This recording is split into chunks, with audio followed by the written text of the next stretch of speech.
बीज परम पूज गुरुदेव जी बुद्ध मंगल में संत समाज धर्म प्रिय बंधु परम पूज गुरुदेव सदगुरु से अभिलाष साहिब जी रचित एक भजन है, उसको सुने। तन का जोगी सब बने, मन का बिरला को सहज सब विधि पाइए, जो मन जोगी हो। यदि यदि मुक्त दिल से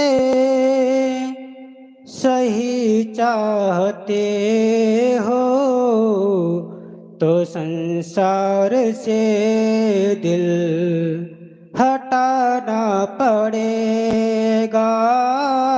यदि मुक्त दिल से सही चाहते हो, तो संसार से दिल हटाना पड़ेगा। सुका सा अहंता हृदय से मिटा करो, सुका सा अहंता हृदय से मिटा करो। गुरु भक्त में मन लगाना पड़ेगा, गुरु भक्त में मन लगाना पड़ेगा, तो संसार से दिल हटाना पड़ेगा। अनेकों विषय की लगी वासना जो, अनेकों विषय की लगी वासना जो, उसे तोड़ कर फिर कराना पड़ेगा, उसे तोड़ कर फिर कराना पड़ेगा, तो संसार से दिल हटाना पड़ेगा। यदि मुक्त दिल से सही चाहते हो, तो संसार से दिल हटाना पड़ेगा, तो संसार से दिल हटाना पड़ेगा। रहे आज तक तो गुरु से बिमक हो, रहे आज तक तो गुरु से बिमक हो, मगर मन गुरु को चढ़ाना पड़ेगा, मगर मन गुरु को चढ़ाना पड़ेगा, तो संसार से दिल हटाना पड़ेगा। सदा दृष्टि पारक प्रबल एक धारा, सदा दृष्टि पारक प्रबल एक धारा, सजग बीरता है लहाना पड़ेगा, सजग बीरता है लहाना पड़ेगा, तो संसार से दिल हटाना पड़ेगा। हृदय रागवे द्वेष ईर्षा जलने को, हृदय रागवे द्वेष ईर्षा जलने को, वो चंचल चपल सब जलाना पड़ेगा। वो चंचल चपल सब जलाना पड़ेगा।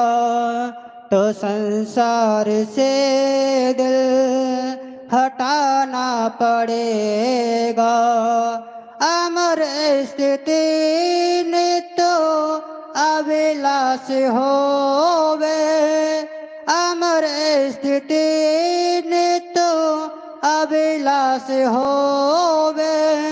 कभी देह में फिर ना आना पड़ेगा। कभी देह में फिर ना आना पड़ेगा। तो संसार से दिल हटाना पड़ेगा। यदि मुक्त दिल से सही चाहते हो तो संसार से दिल हटाना पड़ेगा। बोलिए परम पूज गुरुदेव सतगुरु शिवलाल साहिब की जय साहिब।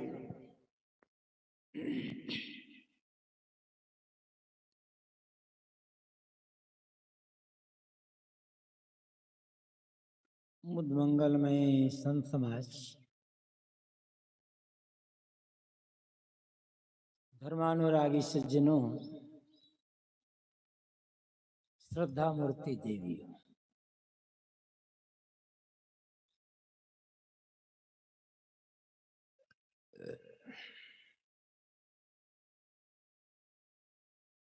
सदगुरु कबीर का एक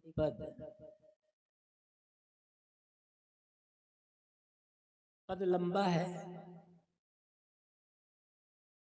अनेकों बार आप लोगों ने इस पर संतों के विचार सुना होगा। पहले पूरा लंबा पद कह देता हूं, फिर कुछ पंक्तियों पर चर्चा करेंगे। जीवन में यदि शांति चाहते हैं, उलझनों से बचकर रहना चाहते हैं,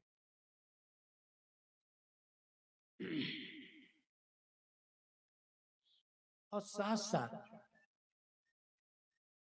यह देखना चाहते हैं कि अब तक हमने जो कुछ किया है धर्म के क्षेत्र में, उसका क्या परिणाम हमारे जीवन में आया है। सदगुरु कबीर ने और सरल शब्दों में इन बातों का जिक्र किया है। सदगुरु कहते हैं, सदगुरु शरणे जाय के तामत त्यागिए, भला बुरा कही जाए उठ नहीं लागिए। उठ लागे सो रार, रार महान नीच है। जही घट उपजे क्रोध सोई घट नीच है। जो कोई गाली दे तो जवाब मत दीजिए, गल अमृत तेरे पास घोरी क्यों ना पीजिए।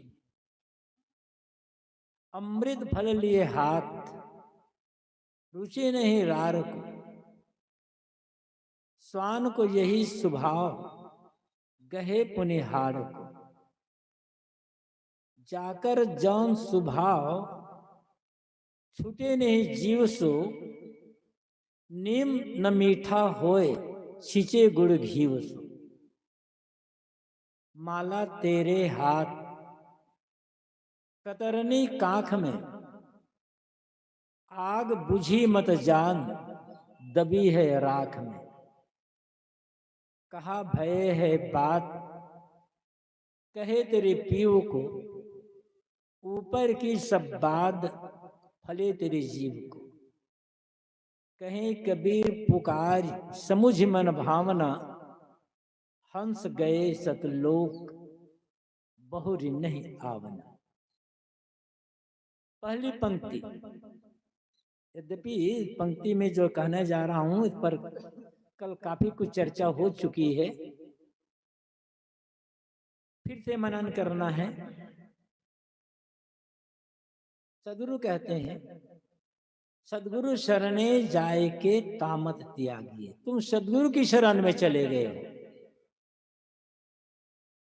तुम किसी गुरु से दीक्षा या नामदान ले लिए हो,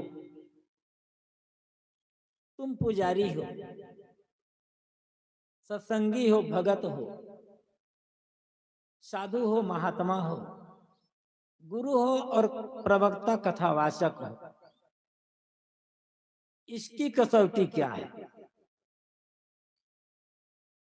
ऊपर से साधु का कपड़ा पहन लेना, चंदन लगा लेना, दाढ़ी चोटी बढ़ा लेना और ये सब करना बड़ा सरल होता है। कठिन होता है उसको जीवन में जीना। नरसिंह मेहता का एक पद सुना होगा आप लोगों ने। गांधी जी के आश्रम में प्रायः ये भजन गाया जाता था रोज प्रार्थना के समय। वैष्णव जन तो तेने कहिए जे पीर पराई जाने रे, पर दुखे उपकार करे तो मन अभिमान न आने रे। अब वैष्णव जन कह सकते हो या सदगुरु का भगत कह सकते हो, अर्थ एक ही है। वैष्णव जन का मतलब होता है जो किसी भी प्रकार से भक्ति और धर्म के मार्ग में लगा हुआ है। सामान्यतः वैष्णव कहा जाता है विष्णु और विष्णु के अवतारों की भक्ति पूजा करने वाले को। विष्णु की पूजा करते हो, राम की पूजा करते हो, कृष्ण की पूजा करते हो, ये सब वैष्णव हैं। लेकिन शिव की पूजा करने वाले वैष्णव नहीं है, वो शैव होते हैं। यद्यपि वैष्णव और शैव दोनों राम और कृष्ण और शिव पूजा करते हो, बात अलग है। लेकिन शाब्दिक ढंग हम विवेचन करेंगे तो जब गहराई में जाएंगे तो दोनों में बड़ा अंतर है। यहाँ विष्णु या राम या कृष्ण से मतलब नहीं है। वैष्णव का मतलब ही होता है धर्म और भक्ति के मार्ग पर चलने वाला, किसी भी शरणी का हो।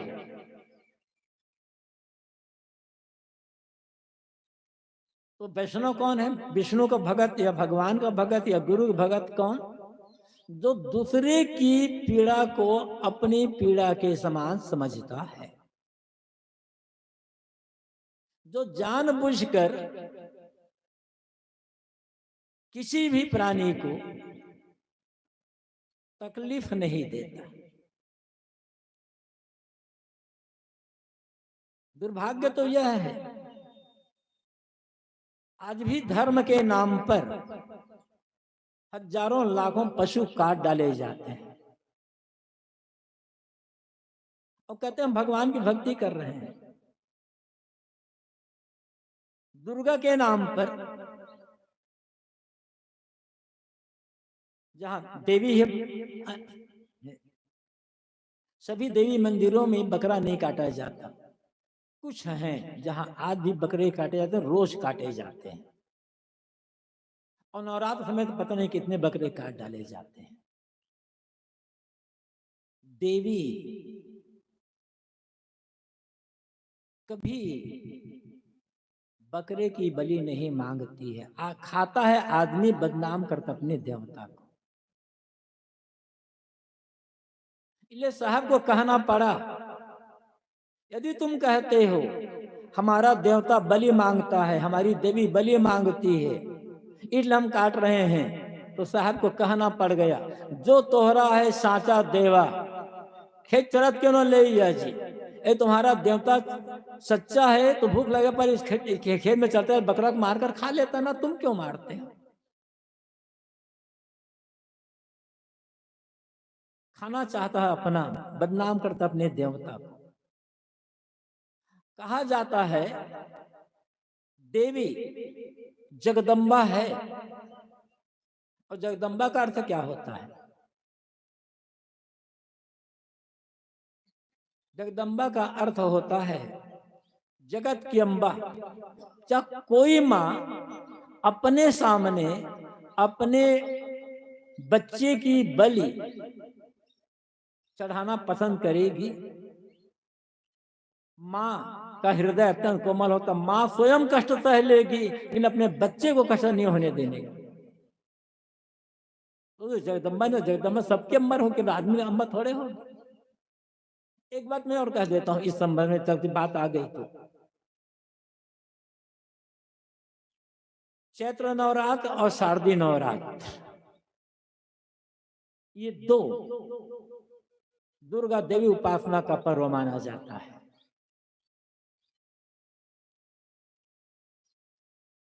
चलो एक सांस्कृतिक कार्यक्रम है, कुछ लोग मन में उत्साह हो जाता है, लेकिन क्या हम भारत वालों ने आज तक किसी दुर्गा को समझ पाया है? क्या हम दुर्गा की या देवी की भक्ति करना जानते हैं? दुर्गा की मूर्ति बना लिए, साज श्रृंगार कर दिए, राग कर दिए, रोगन कर दिए और एक उसकी प्रतिष्ठा कर दिए, पूजा कर ली, इतने दुर्गा की पूजा हो जाएगी, इतनी पूजा में हो जाएगी। हजारों साल से हो गया होगा ये दुर्गा पूजा करते करते, लेकिन आज तक दुर्गा की पूजा, वास्तविक पूजा क्या है, कभी हम लोग समझ नहीं पाए और शायद समझ भी नहीं पाएंगे। मेरी अपनी दृष्टि में असली दुर्गा पूजा कब होगी जानते हो? एक मेरी सोच है, लेकिन है असंभव, शायद हम लोग कभी ना कर पाए। असली दुर्गा पूजा क्या है, कब होगी असली दुर्गा पूजा? भारत में दुर्गा का महत्व कब समझ में आएगा? कभी एक ऐसा समय आ जाए, चाहे लोगों की सोच बदल जाए, चाहे कानून द्वारा समाज में ऐसी व्यवस्था कर दी जाए, एक ऐसा समय आ जाए जब रात में 12 बजे, 1 बजे, 2 बजे 18, 20 साल, 22 साल की सुंदरी लड़की को सड़क खुली सुनसान सड़क में चलने पर कभी भय ना होने पाए, मुझे पर कोई खतरा होता, उस दिन भारत में दुर्गा पूजा होगी।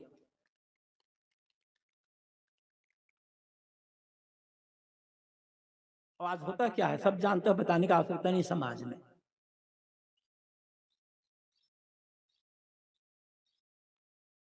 तो वैष्णव जन तो देने के ये पीर पराई जाने रहे। वैष्णव भगत कौन? जो दूसरे की पीड़ा को समझता है, और जो दूसरे की पीड़ा को समझेगा वो मिलावटबाजी करेगा। जो दूसरे की पीड़ा को समझेगा नकली दवाई बनाएगा। जो दूसरे की पीड़ा को समझेगा घूस लेगा कभी। जो दूसरे की पीड़ा को समझेगा कभी गबन घोटाला करेगा। जो दूसरे की पीड़ा को समझेगा कभी चोरी हत्या कर सकेगा। वह कहां समझ रहा दूसरे की हत्या को? मंदिर में जाकर के भगवान की भक्ति कर लेना, और भगवान भक्ति नहीं है, किसी मूर्ति की भक्ति है, और मूर्ति की भक्ति को हमने मान लिया कि भगवान की भक्ति है। मूर्ति की भक्ति भगवान की भक्ति नहीं होती है। भगवान की भक्ति तो तब होगी जब इंसान के साथ व्यवहार हमारा सुंदर होगा, इंसानियत जब आएगी तब। इंसान तो हैं, इंसानियत हमें आ पाई है नहीं आ पाई है? ईमानदारी, सच्चाई, सत्यनिष्ठा और मानव मात्र के साथ भाईचारा, समता, एकता का व्यवहार यदि है तो आप समझ लें कि आप भगवान की भक्ति कर रहे हो। और रोज के व्यवहार में सच्चाई नहीं है, ईमानदारी नहीं है, सत्यनिष्ठा नहीं है, सत्य के लिए मन में कोई उमंग नहीं है, और आदमी के लिए, आदमी के साथ हम जाति के नाम पर, वर्ण के नाम पर, मत मजहब के नाम पर, संप्रदाय के नाम पर, राजनीतिक पार्टी के नाम पर घृणा का व्यवहार करते हैं, दुश्मनी का व्यवहार करते हैं, तो हम भगवान को कहाँ समझ पाए। किसी ने बड़ी सुंदर बात कही है, छोटी छोटी पंक्तियां हैं, लेकिन ऐसा लगे मानो कबीर ही कह रहे हैं। उन्होंने कहा है, प्यार जो करता नहीं ईमान को, ईमान में तो सब अपने ईमान का हम व्यवहार चाहते हैं, प्यार जो करता नहीं ईमान को, प्यार जो करता नहीं इंसान को, पूज करके पत्थरों को रात दिन कभी पा नहीं सकता भगवान को। भगवान को पाना है तो ईमान और इंसान, इन दोनों से प्यार करना होगा, क्योंकि ईमान सत्य, सत्य ही तो ईश्वर है, और प्रत्यक्ष कहें तब इंसान ईश्वर है। वाल्मीकि रामायण में प्रसंग आता है, भरत राम को मनाने के लिए चित्रकूट गए हैं, अपने गुरु को, माता को और तमाम लोगों को लेकर के। काफी वहां पर चर्चा होती है, तो जबाली नाम के एक ऋषि के कथन का उत्तर देते हुए वाल्मीकि रामायण में राम से कहलवाया गया है, सत्यमेव स्वरो लोके सत्य धर्मा सदाश्रिता सत्य मूलानि सर्वाणि सत्यान नास्ति परम पदम। सत्यम एव ईश्वरो लोके, इस लोक में, इस संसार में सत्य ही ईश्वर है। ये नहीं कहा गया कि ईश्वर सत्य है, किंतु कहा गया सत्य ही ईश्वर है। सत्य का ज्ञान, सत्यता पूर्ण आचरण, सत्यता पूर्ण वाणी और सत्यता पूर्ण भावना, हमारा जो ज्ञान है वो ज्ञान सही होना चाहिए। और सही ज्ञान कौन ज्ञान है? जिस ज्ञान में किसी प्रकार का कोई भ्रम ना हो, अंधविश्वास ना हो, चमत्कार ना हो, पाप काटने के लिए कोई सस्ता उपाय ना हो और मिथ्या महिमा ना हो, किंतु जो ज्ञान प्रकृति के कारण कार्य व्यवस्था के अनुकूल हो, विश्व के नियमों के अनुकूल हो, तत्व गुणधर्मों के अनुकूल हो, वह ज्ञान सही ज्ञान है। कहाँ लिखा है ये बात भूल जाए, चाहे दीवार में लिखी हो, चाहे वेद कुरान बाइबल में लिखी हो, सही होना चाहिए, तो सही ज्ञान हमारा हो। और जो जैसा हमारा ज्ञान है उस ज्ञान के अनुसार हमारे जीवन का आचरण हो, हम किसी साथ दुराव छिपा पूर्वक बात न करें और हमारी भावना भी सत्यतापूर्ण हो। ऐसा जब होगा तब हम सत्य रूपी ईश्वर की भक्ति कर सकेंगे। तो कहा गया सत्य में थोड़ा लोग, इस लोक में, संसार में सत्य ही ईश्वर है। सत्य धर्मा सदाश्रिता, सदा से धर्म सत्य पर ही टिका हुआ है। सत्य को हटा दो तो धर्म और क्या बचता। लेकिन दुर्भाग्य हमारे यहाँ तो धर्म की गद्दी पर बैठ करके जितना झूठ बोलो उतना बड़ा महात्मा। सच बात बोलोगे तो आपकी वाहवाही नहीं होगी। जितना झूठ बोलो, जितना झूठ बोल लो उतने बड़े महात्मा और उतनी लाखों की भीड़ और उतनी बड़ी दक्षिणा। मतलब लोगों के कल्याण से नहीं है, मतलब है हमें दक्षिणा कितनी मिलती है। झूठ बोलो तो दक्षिणा ज्यादा मिलेगी क्योंकि भीड़ ज्यादा आएगी। और कहते क्या है, धर्म की जय हो अधर्म का नाश हो। शुरू में चर्चा लगाएंगे, धर्म की जय हो अधर्म का नाश हो, और धर्म गद्दी पर बोलकर सुबह शुरू से आखिर तक तो बोलते हैं झूठ, तो कहां से धर्म की जय हो जाएगी। झूठ बोलना बंद कर दो, अधर्म का नाश अपने आप हो जाएगा।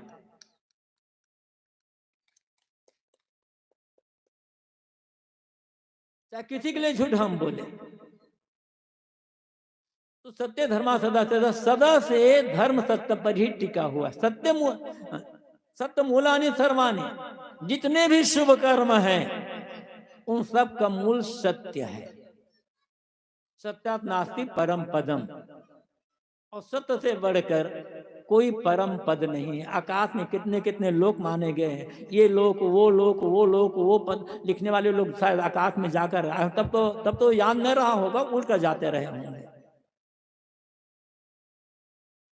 ये सारे लोग कल्पना है। जो हम ये पद वो पद कहते हैं वो बाहर कहीं नहीं है, आपका अपना होना है। तो वैष्णव जन तो तेने कहिए पीर पर आई जाने रे, पर दुखे उपकार करे तो मन अभिमान ना आने रे। किसी का भला करो तो मन में अहंकार ना आने पाए, मैंने ऐसा किया। और जब हम अपने किसी भी शुभ कर्म के प्रति अहंकार आया तो हमारा काम सही काम नहीं है। हमने धर्म का काम नहीं किया, हमने किसी को उपकार नहीं किया, हमने तो व्यापार कर लिया। मैं मूल बात पर आता हूं, कबीर साहब की बात पर। सदगुरु शरणे जाए के तामत त्यागी है। तुम किसी गुरु की शरण में गए हो या मानते हो कि हम भगवान के भगत हैं, धार्मिक हैं, पुजारी हैं, इसकी कसौटी क्या है? बाहर का वेश नहीं, तामस। तामस अंधकार, तामस का अर्थ है अज्ञान, उत्तेजना, और भी तमाम के बहुत सारे अर्थ होते हैं, क्रोध भी है। देखो तुम्हारे भीतर की जो आग है, तुम्हारे भीतर जो उत्तेजना है, तुम्हारे भीतर का जो अज्ञान है, ये मीठा है या नहीं मीठा है? भीतर की आग का बुझ जाना, ईर्ष्या की आग, द्वेष की आग, घृणा की आग, बैर विरोध की आग, वैमनस्य की आग, नफरत की आग, लोभ लालच की आग, पैसों में कैसी कैसी आग जल रही है भीतर। एक गृहस्थ दूसरे गृहस्थ से मान लो घृणा करता है, नफरत करता है किसी बात को लेकर के, तो कहा जाता है तो गृहस्थ है, और गृहस्थी में तो अनेक प्रकार के झंझटें आती ही आती है। लेकिन एक धार्मिक कहलाने वाला दूसरे धार्मिक से नफरत कर रहा है, तो उसे धार्मिक कैसे कहा जाए? जब धार्मिकों की भीतर की आग नहीं बुझ रही है, धार्मिक लोग भी अपनी अपनी आग में जल रहे हैं, तो फिर लोगों को शांत होने के लिए कोई सहारा कहां से मिलेगा? देखना होगा, चाहे वो स्त्री हो, चाहे पुरुष, साधु, चाहे गृहस्थ, ये देखें कि सचमुच में क्या हम भक्ति कर रहे हैं, धर्म का काम कर रहे हैं, किसी गुरु की शरण में गए हैं। भीतर की आग का बुझना, चाहे किसी की प्रकार की आग हो, बाहर की आग दिखाई पड़ती है, और बाहर की आग में कभी कभी कोई जल जाता है, लेकिन भीतर की आग में सदगुरु कबीर ने कहा है, ये जग जरते देखिया अपनी अपनी आग, ऐसा कोई ना मिला जासों रही लाग। मैं देखता हूं पूरा संसार अपनी अपनी आग में जल रहा है। जिस आग में हम जलते हैं वो अपनी अपनी आग है, बाहर की आग नहीं है। सबके भीतर जो ईर्षा, द्वेष, घृणा, लोभ, लालच की आग लगी, अपनी अपनी बनाई हुई है। इसी आग का बुझ करके मन का शीतल शांत होना, यही गुरु की शरण में जाने का या भक्ति और धर्म और पूजा पाठ करने का फल होना चाहिए, और यही है। लेकिन ऐसा तो होता नहीं है, जिंदगी बीत जाती है, भीतर भीतर मन तो शांत होता ही नहीं है। तो अब सोचना होगा कि हम जो कुछ कर रहे हैं इतने दिन से धर्म के नाम पर या भक्ति के नाम पर, सत्संग के नाम पर, उसका क्या फल हमारे जीवन में आया है?